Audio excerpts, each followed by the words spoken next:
Village কমিটিতে বর্তমান ADC প্রশাসন যে মনিটরিং কমিটি গঠন করেছে এটা বেআইনি। তা আমাদের প্রশ্ন, আমার ব্যক্তিগত প্রশ্ন, বিজেপি আইপিএফটি তাদেরও তো কোনো কমিটি নেই। রাজ্য সরকারের additional secretary to the state government একটা নোটিফিকেশন দিয়েছে যে রিসেন্টলি স্বশাসিত জেলা পরিষদের প্রশাসনিক ভবন থেকে, যেটা বর্তমান এডিসি এলাকার 587 ভিলেজের উন্নয়নমূলক কাজের জন্য মনিটরিং কমিটি গঠন করার পরে রাজ্য সরকার এটা বলেছে নির্বাচিত ভিলেজ কমিটির সদস্যদের জায়গায় কেন অনির্বাচিত আনইলেক্টেড মনিটরিং কমিটির সঙ্গে ভিলেজ কমিটি কাজ করানো হবে। এটা আইনত ঠিক নয়, এই জিনিসটি বুঝতে চাইছি।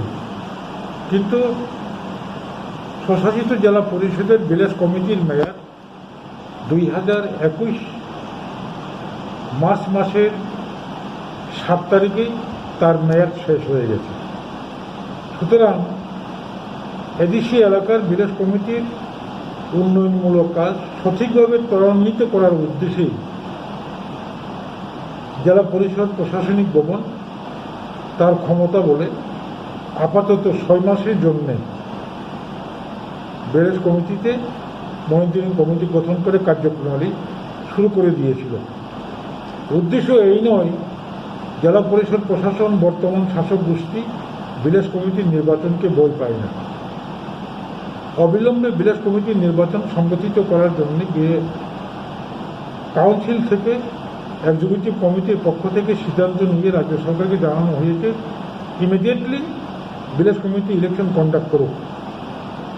কাজে এই সময়ে রাজ্য সরকার ব্যাপারটা আরেকটু ভাবনা চিন্তা করে জেলা পরিষদ প্রশাসনের সঙ্গে ভালোভাবে যোগাযোগ করে কী পদক্ষেপ নিলে পরে সঠিকভাবে ভিলেজ কমিটির কার্যপ্রণালী রূপায়ণ করা যায় সেই জিনিসটা ভাবনার চিন্তা ছিল। কিন্তু হঠাৎ করে রাজ্য সরকার আমার মনে হয় এভাবে একটা জেলা পরিষদ প্রশাসনের উপর হস্তক্ষেপের সামিল। তাই আমি ব্যক্তিগতভাবে জেলা পরিষদের চেয়ারম্যান হিসাবে, যদিও চেয়ারম্যান এডিসির চেয়ারম্যানের দপ্তরে প্রশাসনিক বা অ্যাডমিনিস্ট্রেটিভ কোনো যোগ সাজস নেই, এডিসির সমস্ত কিছু প্রশাসনিক কার্যপ্রণালী থেকে এই পরিষদীয় ভবন এটা বাইরে থাকে। তারপরেও আমার দায়িত্ব হিসেবে এটা বলতে হচ্ছে জেলা পরিষদ প্রশাসনকে সুষ্ঠুভাবে তার সঠিক কার্যপ্রণালী বাস্তবায়নের জন্য রাজ্য সরকার তাদেরকে সহযোগিতা করা উচিত।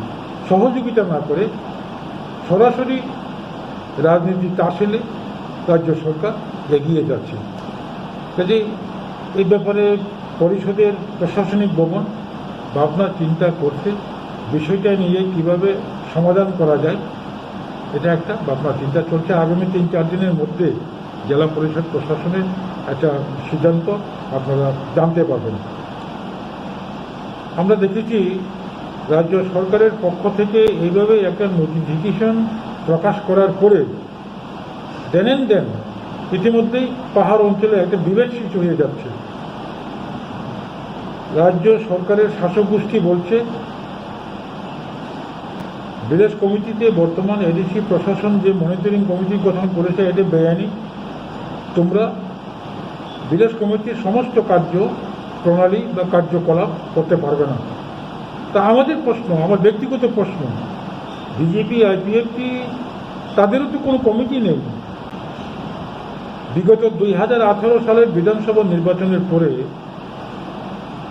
রাজ্যের এডিসি এলাকার সমস্ত 587টা নির্বাচিত চেয়ারম্যান ভাইস চেয়ারম্যানদের বাড়িতে বসিয়ে রেখে বাঁকা পথে আইপিএফটি বিজেপিরা ভিলেজ কমিটির কাজ পরিচালনা করেছিল। এটাও তো একটা বেআইনি। তাই আমি চাই এটা সুষ্ঠুভাবে এডিসি প্রশাসন, রাজ্য সরকার তাদের মধ্যে একটা দ্বিপাক্ষিক বৈঠক করে সমাধান করা উচিত। কারণ এই দ্বন্দ্বে সাধারণ মানুষ তাদের সমস্ত কাজের অধিকার থেকে, তাদের সমস্ত উন্নয়ন অধিকার থেকে বঞ্চিত করা উচিত না, এটা আমার বক্তব্য।